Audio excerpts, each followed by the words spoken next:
Hey guys, Mike Cameron here with another video.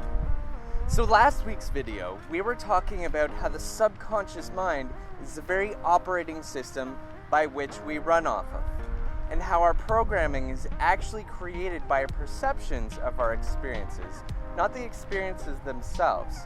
And our perceptions can be skewed, they can be inaccurate and untrue, and thus so can some of our beliefs. And that's when things get problematic. That's also the starting point for this week's video. Unhelpful and untrue beliefs are usually ones that are black and white.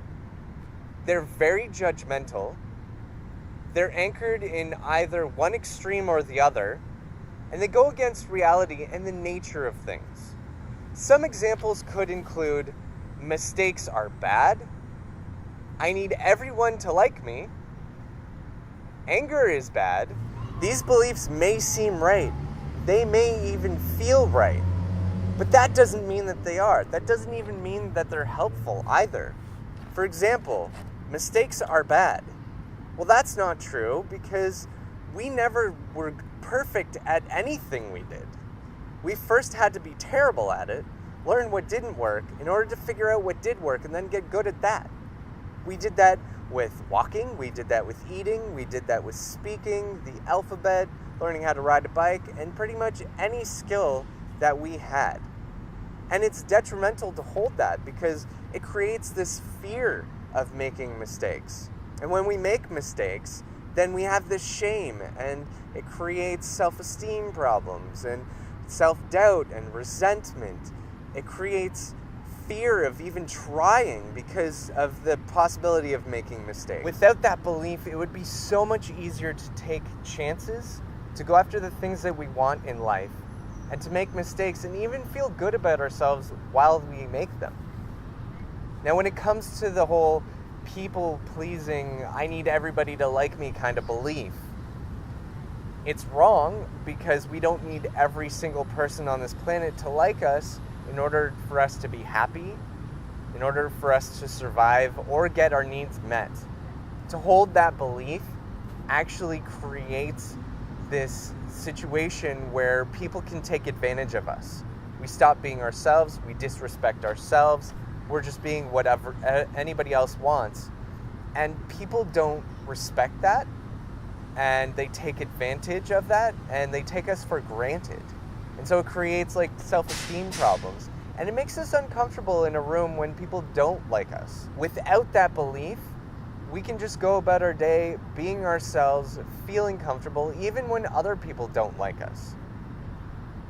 And when it comes to that belief of anger is bad, well, that's wrong because we need anger in order to create and maintain boundaries and let people know that what they're doing is wrong.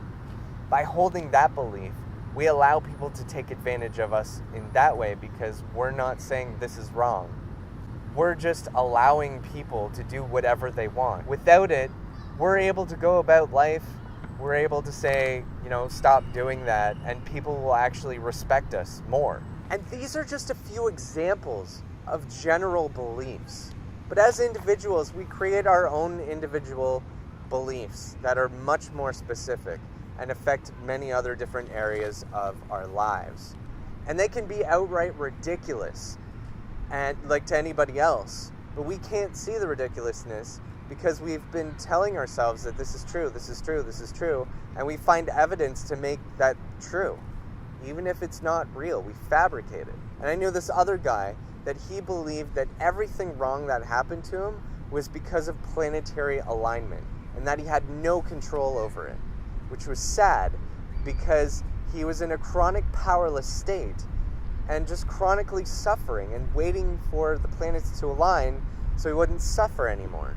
And it may not simply be enough to overcome the belief by understanding that it's untrue and unhelpful, because these beliefs are there to get our needs met in order for us to survive.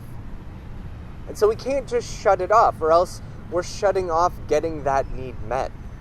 So we have to find an alternative belief that will better, more effectively get that need met. We have to keep working on it over and over and over and over again to really anchor it in, finding evidence to make it true, which is how the original belief became a belief to begin with, by reaffirming and looking for evidence on how it was true.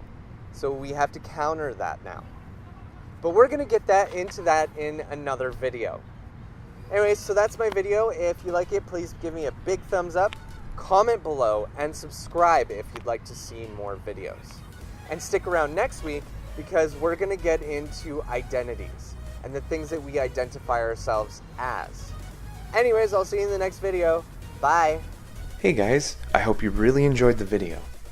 And if you haven't already seen last week's, click on the video below and watch it now. Thanks for watching.